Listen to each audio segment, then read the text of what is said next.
All right, today we're going to continue our discussion over the book of Ruth, and we're primarily going to focus on Ruth chapter 2.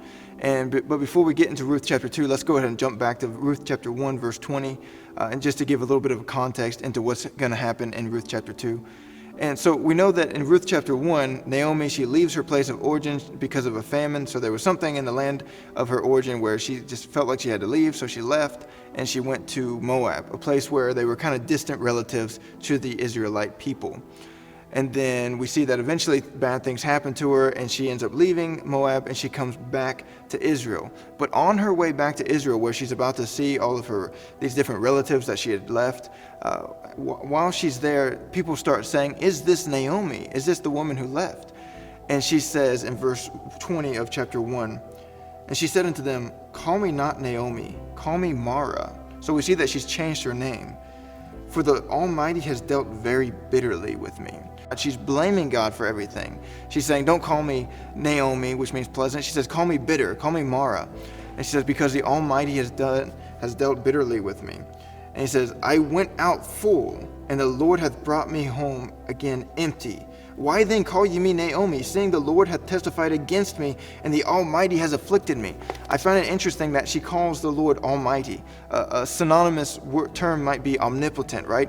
So all-powerful, or in her situation, almighty. So in other words, she's saying, God could have done anything. He could have blessed me in the land of Moab. He could have kept my husband alive. He could have kept my sons alive.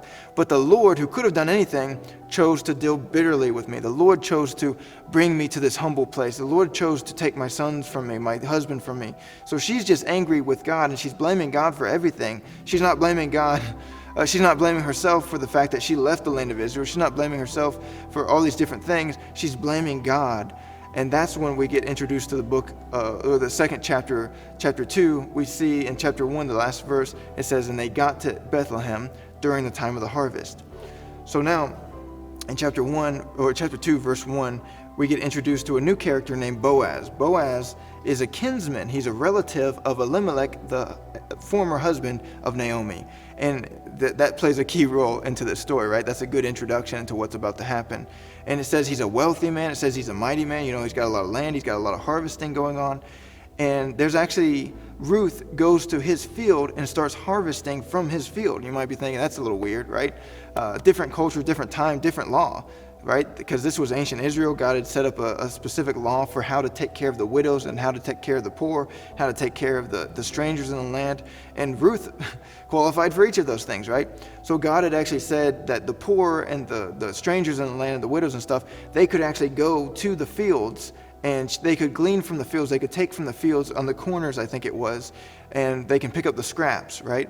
So that was one of the ways that God took care of the poor and the strangers in the land of Israel. So the non-Israeli people, they could go out and start harvesting from the corners of the fields or pick up the scraps, as well as the poor people could do the same. So Ruth asked permission from Naomi, and Naomi was like, yeah, we need food, right? So she goes, and Ruth goes, not Naomi. So Naomi, this is her land, right? I don't know if you've ever been to another country, but sometimes you feel a little out of place when you're in another country. I kind of understand how Ruth could feel a little awkward going to this place. She's a stranger. Everyone else around her is probably Israeli. And she's thinking, she kind of feels out of place. So Naomi could have done this and not felt so awkward, but it was Ruth who went out of her way to provide for the family. She could have gone back to Moab, the place where she felt most comfortable, the place where her family was, the place where she could have gotten another husband, where she could have been taken care of. But instead, she decides, I'm going to take the initiative. I'm going to help provide for Naomi. So we see that she's doing that. She's gleaning in the fields, and then Boaz shows up.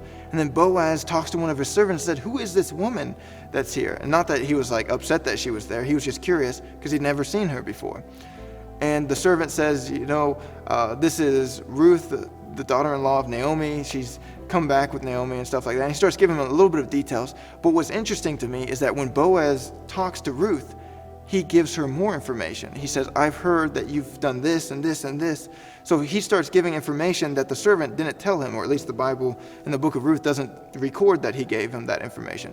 So what it could have been is that Boaz had heard rumors of this woman named Ruth, the daughter-in-law of Naomi, and how she had done all these things. So then when Boaz comes to his field and he sees this strange woman in his field, he asks the servant, who is this? And he says, this is Ruth. So Boaz may have already heard these rumors about Ruth, and he was already kind of impressed with her, and now this is the first time he's actually gotten to know who she is. So he comes to her and he says, he starts blessing her, saying, you can stay in my field and you can harvest as much as you want and stuff like that. The men, they're going to protect you, they're going to keep you safe, and don't go to anyone else's field, just go to my field. So Ruth is feeling kind of special, right? And Boaz, he tells the men who are working in his field, they say, leave some extra scraps so that she can pick them up and stuff and bring them home to her mother-in-law. So he starts doing that. And then Ruth, she grabs all these scraps, and it's a huge amount compared to what you would usually get from picking up scraps. And she brings them home to her mother-in-law, and her mother-in-law is like, what is this? How did you get so much? Whose field were you gleaning in?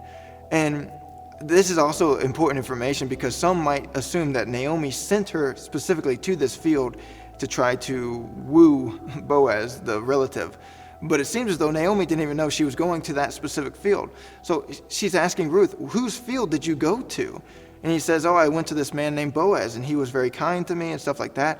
And Naomi is like, oh my goodness, this is perfect. It's like, he is actually a relative of ours. And another law that you should probably be aware of is the kinsman redeemer law. And this was this concept, again, it was a different culture back then. We don't have the same laws. But there were several different reasons why they did it this way. It's why God formed it this way. One was probably to take care of the widows. So, for example, if someone got married and the husband died, well, then the brother of the husband would marry the widow, and then so forth. But it could also be, and that was the case for Judah and Tamar. Remember, Judah, his son died, Tamar's husband, and then he gave him his second son. So then after he died, he's like, well, I'll give you my third son, but not right now. Wait till he's older. So we can see that was kind of going on already. So anyway, so there was that redeemer thing. So Naomi is excited because she's thinking, this guy is a relative of my former husband, so he can redeem us, he can take care of us, he can marry Ruth and provide for us. So she was kind of excited because she's already seeing that Boaz is showing kindness to them. So she's excited about this, and she says, Ruth, you got to keep gleaning in his fields. Don't go to any other fields, just go to Boaz's fields. So Ruth, it says she was obedient to her mother-in-law. And again, we can look at chapter 1 and see that Ruth was very loyal to her mother-in-law. And then chapter 2, we see that Ruth is still very loyal to her mother-in-law. But we can see a huge shift between Naomi's behavior in chapter 1 and Naomi's behavior in chapter 2. In chapter 1, it ends with her being bitter, right? She's angry at God. But then in chapter 2, she's saying, blessed be this man, and let the Lord bless him. And then she's getting so hopeful and stuff. She's starting to get that hope back. So we can see a huge contrast between chapter 1 and chapter 2 when it comes to the development of Naomi. Not so much of a contrast between Ruth, because she was loyal in the beginning and she was loyal in the second chapter. So it's just interesting to see how Naomi is developing in this story. But we'll try and pick up in chapter 3 next week. Hey everyone! If you liked the video, then feel free to click the like button. If you want to see more content like this one, then we recommend clicking subscribe and hitting the bell so that you can be notified anytime a video is uploaded or live streamed. Thank you!